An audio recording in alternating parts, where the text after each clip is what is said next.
Ola, eu son Pilar, teño 37 anos, son de Pedrafita, dunha aldea de Pedrafita e dedícome á ganadería.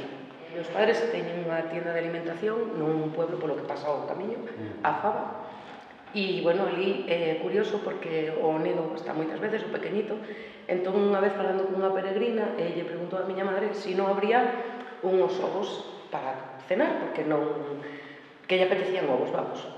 Pero, os ovos de casa non se poden vender porque xa sabemos que non se poden vender, entón dos da tienda non había.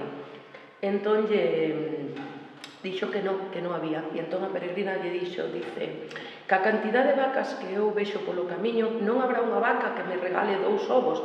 E entón Rodrigo, que ten 4 anos, lle dixo, señora, as vacas non cagan ovos, ten terneritos, os ovos poinos as pitas. Eu non teño relación ninguna co camiño,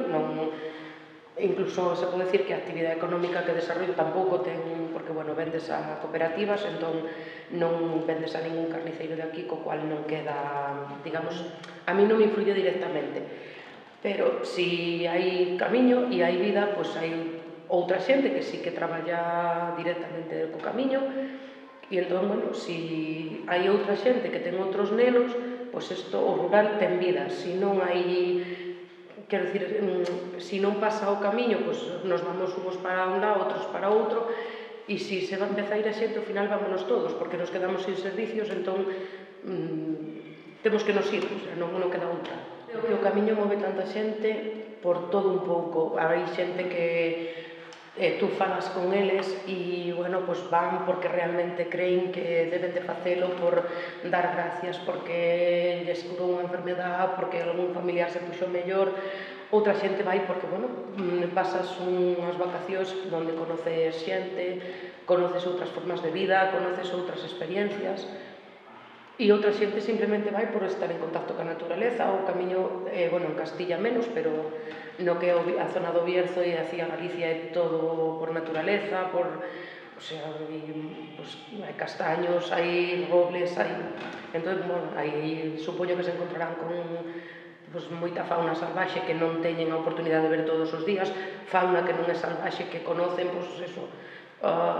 incluso conocen a forma que temos de vivir, é unha experiencia. Eu creo que os peregrinos enriquecen as poblacións por onde pasan, ahora,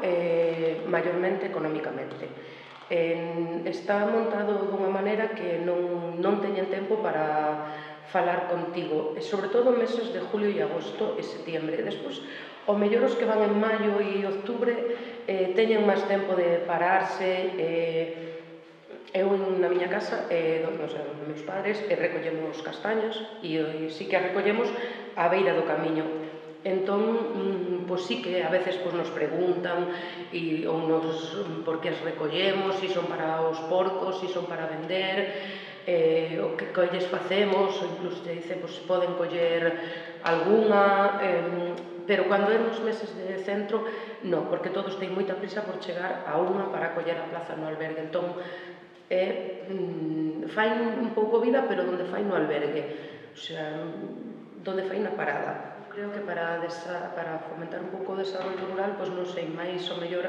unha ruta a cabalo, unha vez que les chegan, é unha ruta a cabalo para que vexan o entorno onde está o albergue, ou unha ruta nun coá para leválos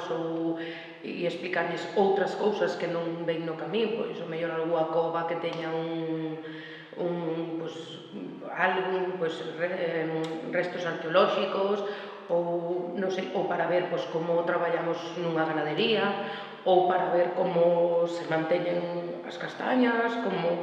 un pouco para ver a forma de vida que temos aquí. O impacto negativo, o impacto ambiental que pode ter depende do limpios ou guarros que seamos todos en general. Eu creo que non tería por que haber impacto ambiental negativo porque, no Concello de Pedrafita hai o servizo de recollida de basuras estupendo, no Cebreiro hai contenedores en todas as esquinas, no camiño no Alto de San Roque, que